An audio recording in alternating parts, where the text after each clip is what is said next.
Hello and welcome to the 10th virtual edition of the London International Arts Festival. My name is Shadrach Solomon.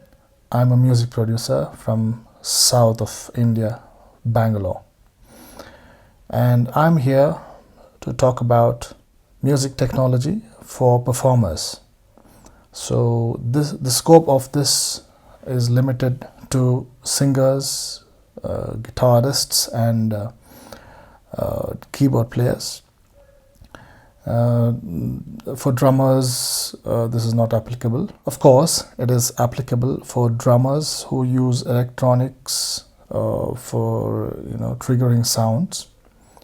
This is basically a talk on how to use computers for performances.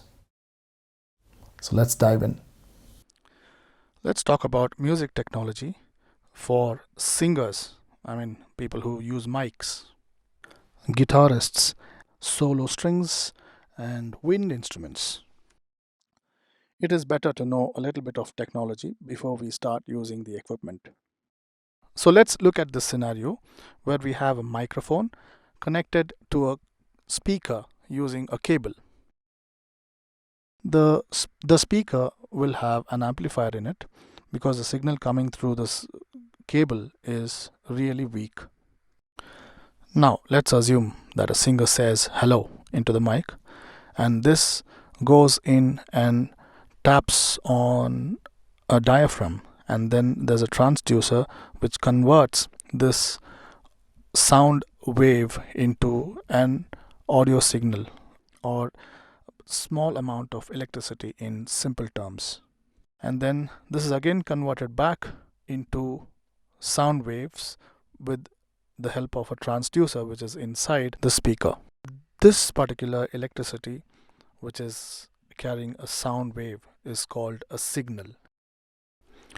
This is a very important parameter that we're going to use in our further discussions. Now, to capture the information that is passing through this cable, we need to put something there so that we can record it or we can manipulate it and use it to our advantage. So this is roughly the place where I'm going to put a computer and then try to get the information out of the signal, but the computer could not understand what's happening in that cable. So there's a reason why that happened. That's because the computer speaks in a different language and the signal is in a different language. So the language of the signal is called analog, and the language of the computer is called digital. Analog travels as waves, whereas digital works on zeros and ones. The scope of this video is limited till there. You can read on the net if you want more information about this. Moving on, we have a translator now who can translate between these two languages, analog to digital and again a digital to analog. So the better the translator, the better the sound quality. So the signal comes from the mic, gets into the A to D converter, and then goes inside the computer. Now the computer is able to understand what's happening, and then after all the processing happens, it's again let out through the D to A converter and then goes out to the speaker. So all our processing happens in the computer, so it's always better to have a powerful one. The A to D and D to A converters are found in something called audio interfaces. So these audio interfaces are available in the market with different settings, with more number of microphones or more number of speakers that you want to connect, or a high quality converters and many other features that are built into it. Now let's talk about music technology for keyboard players and drummers who use samples. So let's get to a little bit of history before we dive into the keyboard players section, wherein we have a mixture of MIDI and audio to deal with. The actual analog instruments use hammers, strings which are bowed, and strings which are plucked, and they use brass and wind columns and skin and so on to produce sounds. Now, the electronic instruments started copying or imitating the actual instruments, but what they used was different. These instruments, they used PCBs and ICs, which are printed circuit boards and integrated circuits, totally an electronic uh, medium. So these are ICs and these are PCBs, and you might have seen them when you open up any electronic device like a mobile or something. And this is the very first Casio that I saw when I was a kid, probably in the 80s. And one of my uncles had this, and the sound of this instrument was amazing in the 80s. But now we have beautiful ones which have outdated these things. So we had many different companies coming out with different types of keyboard models. So we had Casio, then we had Yamaha, we had Roland, we had Cog, M Audio, and Kurzweil, not in any particular order.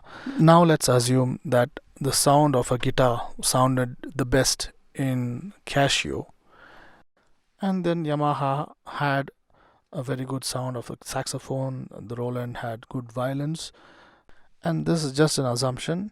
It might be different to different years.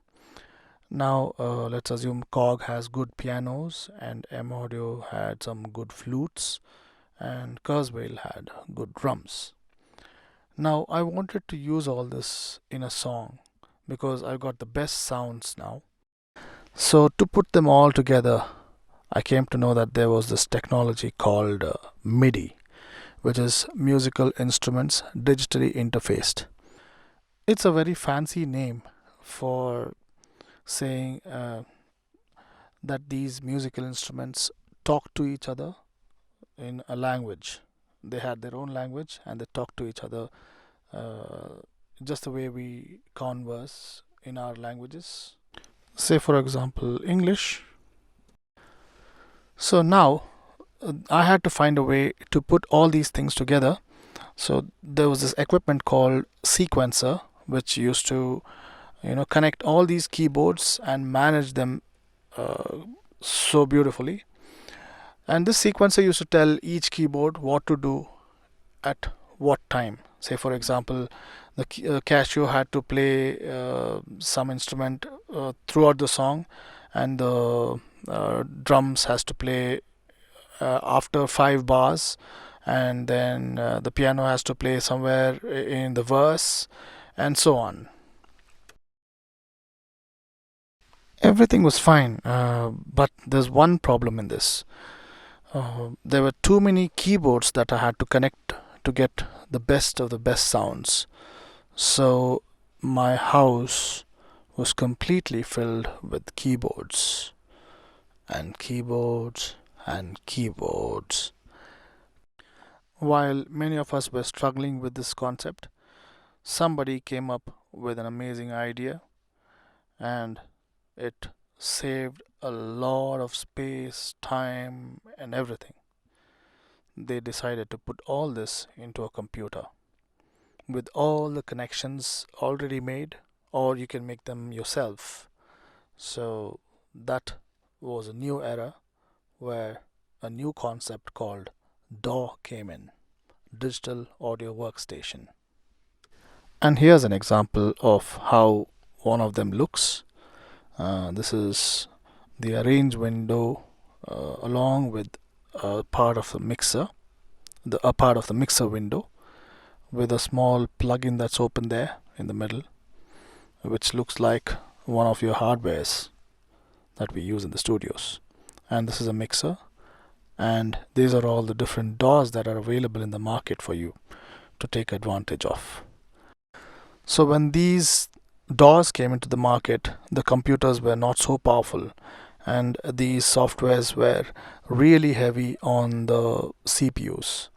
So for you to operate these things on live stages, we need a very powerful computer and a very good audio interface.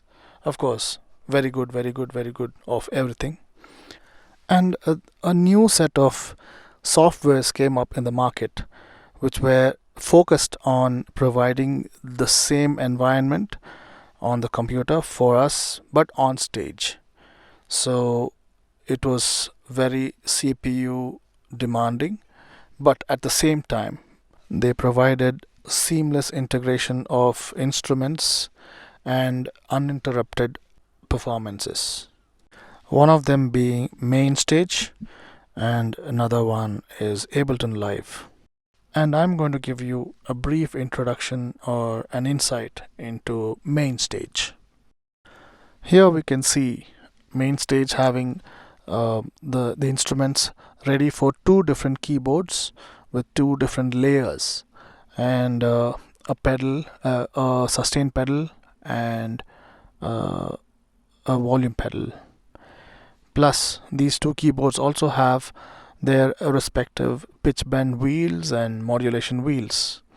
And on the left side, you can see an instrument. You can have a big list of instruments there, and you can keep moving them up and down, or you can put them in order, in the same order as they appear in the song. Keyboard players can make their own layers and splits and transpose and whatnot. They can assign any parameter of the instrument to any knob or fader on the controller, on the hardware controller. You can make your own layout by dragging all these knobs and faders, keyboards, pedals, and whatnot. There's a big list of parameters available, and you can customize each and everything to your taste and assign them to anything on the software or on the hardware. Next up, we have a drummer setup with all the different pads that are available, and these pads can be assigned to the drum kit or to the electronic pads that are available for drummers to play on. Here you can see 8 knobs and buttons. This is actually a preset from one of Main Stage's library. Next up, we have a singer's setup, wherein a preset called natural vocal is chosen, and there's an output knob, and then some compressor settings, and most importantly, there's a playback track that can be played, paused, and stopped. You can also see in the middle of the screen that there is a space to put your lyrics on, or to have your notations going as you sing. Next up, we have something for the guitarists. They can use a tuner, a tap tempo, a volume knob, and almost all the parameters of an amp. So here is an example of a British amp with a clean setting. So you also can monitor your outputs and also see what tempo you have tapped. Plus, you can change your patches. You can have a lot of list of patches on the left, so that you can change your patches during the song seamlessly. So all these different pictures that you just saw are from the same software, but it was all laid out in different ways to accommodate different artists or different types of artists. So a singer will have a mic, a guitarist will have an amp, and keyboard players will have keyboards laid out, and of course all the other solo instruments can also take advantage of this software. And there are new softwares coming up in the market, CPU heavy but user friendly. And now this is where I stop talking and you start thinking. This is the 10th edition for the London International Arts Festival, hosted by DHRUVA Arts. Thank you so much for watching this video. I hope you got a tip or two, and see you soon.